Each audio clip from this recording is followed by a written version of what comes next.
This video and all of its contents, including any opinions expressed by the narrator, are strictly for entertainment purposes only and is not intended in any way as a substitute for professional services and consultation from a licensed therapist, doctor, attorney, or other licensed professional service provider. Each person must make their own life decisions, and those decisions are theirs. Welcome back to Find Your Alpha. I'm back at you this week with another terrific video story, and you can see the title on your screen. Mom just told me Dad might not be my father. And as the title implies, this is another one of those stories where a guy, this time in his mid-40s, finds out from his mother, who's in her early 70s, that guess what? He might belong to another man that she had a brief affair with. Now, I've done a lot of stories like this, and I always find them intriguing, so let's don't waste any time and let's get right into it. He starts off and he says, I'm a man in my mid-40s who's been happily married for 23 years. We have 2 kids in college and 2 corgis at home. This has nothing to do with my wife or marriage. I got lucky there. This all centers around my mother and something that happened years ago. A few months ago, I was at her house taking care of some work for her. While I was working, she fixed lunch and we sat down to eat. We were deep in conversation about family stuff, primarily her grandkids, when she said she needed to discuss something very personal with me. I expected her to tell me something about one of my siblings or their kids, but instead she said it was about my father.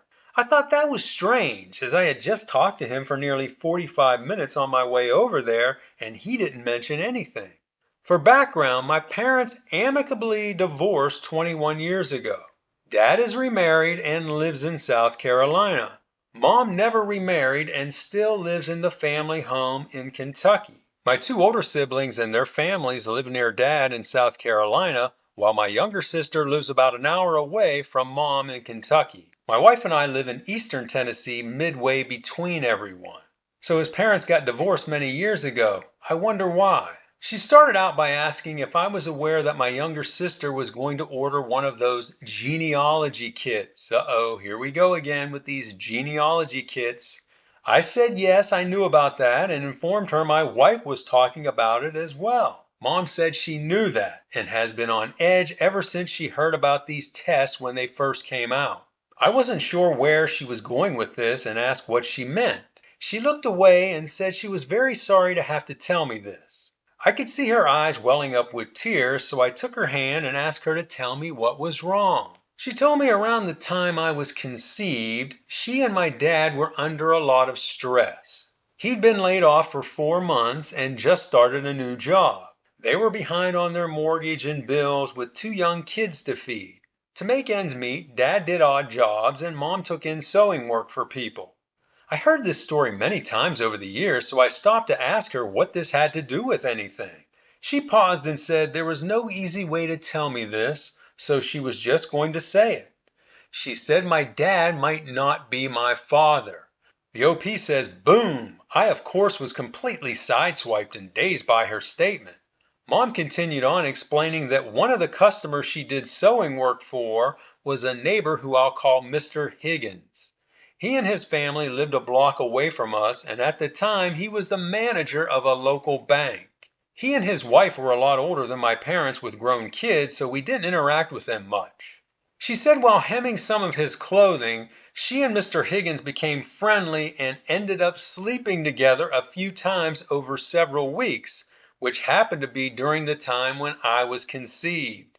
So I could just picture this. Here's this woman, she's taking in sewing at her house. She's desperate for money. Now here comes this guy in there, and apparently he was a banker. So I'm sure she was maybe hemming his suits or something like that, or maybe hemming pants. And as she was taking the measurements, things just happened. She said once she came to her senses, she ended things and they never interacted again. Then a couple months later, she found out she was pregnant with me. She said she's always thought I belonged to my father, but has never been completely sure, and it's haunted her ever since. Mom said at the time she was young and scared, as she knew if she told my dad he would have left her, and she didn't want that as she loved him. Oh yeah, she loved him so much that she did it with the banker. I don't buy that, Mom. She even contemplated getting an A word, but couldn't do it. The OP says lucky for me. So she kept this dark secret to herself and hoped for the best. Yeah, back then, I mean, in the, 46 years ago, so this would be like the late 70s, she probably wasn't even thinking about DNA testing back then. After I was born, she prayed I'd eventually take on my father's features, but I didn't. Instead, I looked more like her while my siblings all looked like Dad. Mom said even though there was no resemblance, she felt in her heart I was my dad's child because I acted so much like him. Well, of course the kid's going to act like his dad because his dad is the one who's raised him. As I sat there refusing to accept what I was hearing, Mom continued crying and told me she hoped I could forgive her if it turned out I wasn't. After calming down, she asked me what I wanted to do. I told her the first thing I was going to do was tell my wife, then I needed to have a conversation with Dad. Now listen to this. She asked if there was any way I could do this without telling him, as she didn't want to break his heart and upset our relationship. She even suggested that maybe I could talk my wife and sister out of getting the kids. I told her I wouldn't do that, I wouldn't lie, and Dad needed to know. Yeah, Mom, I'm not going to cover up for you. The truth has to come out. Even if it turns out that he is his father's son, his father needs to know that this happened. After our talk, I finished up the work I was doing for her and headed home. On my way, I called my wife to share the news, and she couldn't believe it. You hear that all the time. Oh, I can't believe it. I can't believe this person would cheat. She asked me how I was feeling, and I told her I wasn't sure. I said I had a huge knot in my stomach as my entire identity was up in the air. Now we're at a point in this story where I want to remind you, if you like what you've heard so far, be sure to hit that like button. That will help out the channel tremendously and also help to get this video seen across the planet. Now let's go on with the story. That Friday, I drove over to spend the weekend with Dad and his wife so I could tell him in person. I got there late, and on Saturday morning I pulled him aside and we had the talk. I'll never forget the expression on his face. All he did was shake his head and say he just couldn't believe it. So here's another one saying, I just can't believe it. Believe it, people. Believe it. It happens. He reacted with little emotion and didn't say anything about the affair, though he did have a few choice words to say about Mr. Higgins. His focus instead was on me and how I was feeling. I told him I felt terrible and haven't been able to rest since Mom told me. Dad said regardless of what happens, I'd always be his son, so I could take that off the table if I was worried about that. We're really close, so his reaction wasn't a surprise. I spent the rest of the weekend with Dad and his wife, and on Sunday my older sister and brother and several nieces and nephews came over to visit, and we had a nice time, but we didn't share the information with them. To give you the condensed version, a week later we got DNA tested and it showed Dad wasn't my father. I was crushed. Mom was devastated, but Dad took it like a champ. When I broke the news to him, I was really upset and blubbering, and he calmed me down. He told me it didn't mean a damn thing to him now, and for me to compose myself. The only concern he raised was about any health issues I may have inherited. He said he recalled Mr. Higgins died in his 50s, but he couldn't remember what from. I'd never even thought about this before he mentioned it, so now I've got that to worry about on top of everything else. Dad said he was 76 years old and I'd been his son for 46 of those years and will continue to be his son until the day he dies. He told me not to worry about him as he's fine and feels the same way about me and my kids as he did yesterday and will feel the same way tomorrow. Well, of course he'd feel that way. He can't go back and litigate the past. There's nothing he can do about it. He's raised you from day one, so you're his child. I mean, let's face it.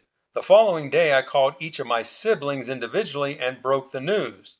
To say they were in shock was an understatement. They couldn't believe Mom of all people would cheat. She's always been very straight-laced and uptight about most everything and doesn't even let us swear around her.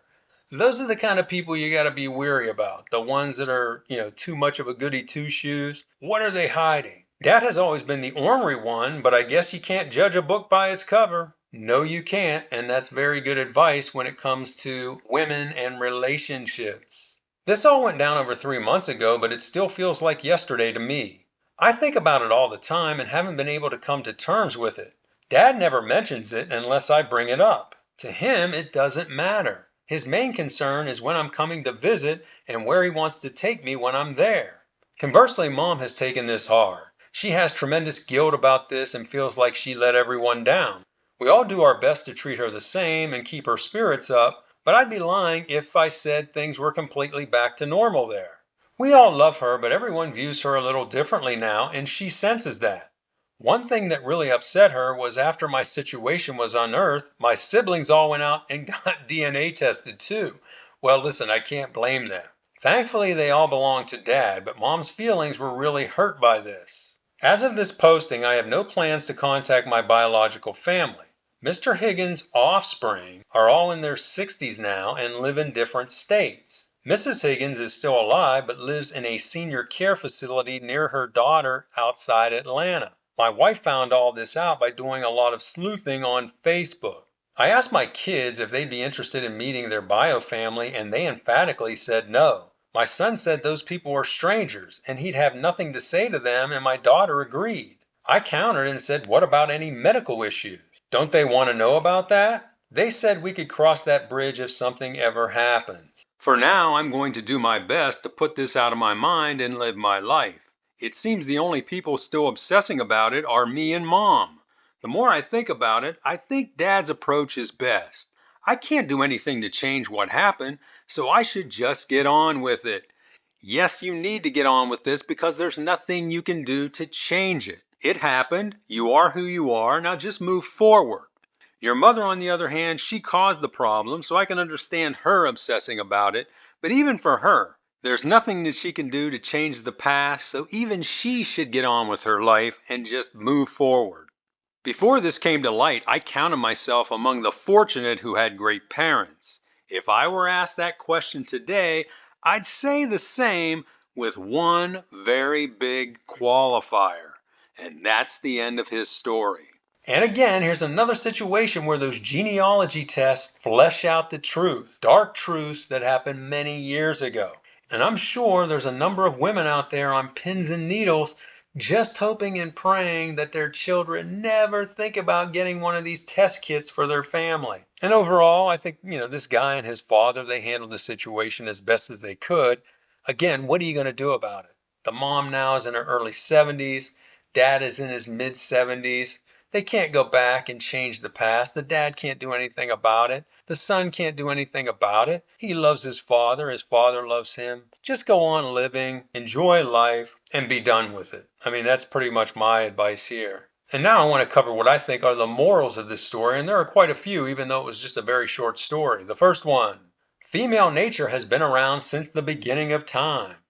A lot of people think it's so much worse today, and I would agree it is worse than it was, 20, 30, 40, 50 years ago, because society has completely broken down. But even then, there was a lot of cheating going on. The big difference in today is today you've got social media, you got video cameras, you got text messages, you got cell phones, you got email, and it's easier to catch someone. Back then, you had to catch them in the act to really prove that they were cheating. So that's where I think the big difference is. Yes, it is worse today, but a lot of this was going on years ago too. Next, survival instincts are hard-coded in women. And this is a prime example of it. The way I read this story is this woman, she even described it. We were under a lot of stress. Your father had just gotten a new job after being laid off for months, and he was doing odd jobs, and I was doing odd jobs. And the way I see it, here came this rich older man who had his shit together. She was doing work for him, and I think she tried to monkey branch to him. She was probably thinking in her mind, this banker is a more solid choice than my husband who's been unemployed. So I'm going to try to latch on to him. And then she comes up pregnant a couple months later, and she probably told this banker, hey, I'm pregnant. And he probably said, oh, you are? Okay, I guess our fun's over. See ya. That's what I think happened here. I think this was a failed monkey branching attempt. Next, never judge a book by its cover. Amen to that. A lot of times you read these stories, you hear these stories where a guy describes his girlfriend or his wife as such an innocent looking person, so sweet, such a lovely person, very religious. And then you come to find out that her past is way worse than what you would have ever expected. The next one, trust but verify. And this is where the DNA tests come in. Now, back then, of course, you couldn't do that because those tests were not available. I don't think DNA testing really came into the mainstream until much later than that. And of course, today it's readily available. So today there's no excuse for not knowing for sure if you are the father of a child. Next. Achieving true indifference is not only the ultimate revenge, it enables one to reclaim their strength and power. And that was definitely the case with this guy's father. You could see that his father didn't really care about this, or at least acted like he didn't care much about it, because guess what? He divorced his wife 21 years ago. Now, I'd be curious to find out, why did they get a divorce? Was it really an amicable divorce and they just grew apart and they wanted to go their separate ways? Or maybe he knew she did some cheating. Who knows? But you can see that the father now, he's moved on, he's remarried. All he wants to do now is enjoy his kids and his grandkids and live out the rest of his life and be happy. And that's the way to be. And related to that, finally, if you live long enough, eventually you'll reach a point where nothing matters except family and enjoying life. You know, when you're younger, you get all caught up in the day-to-day and the minutiae of life. But when you get older, you kind of sit back and say, okay, I've only got so many years left. Maybe I got 10 years, 15 years, 20 years. Do I want to spend my time relitigating the past on things I can't do anything about? Or do I want to focus on the things that are most important? And my advice is focus on the things that are important. And those are my thoughts. And now I'd like to hear from you.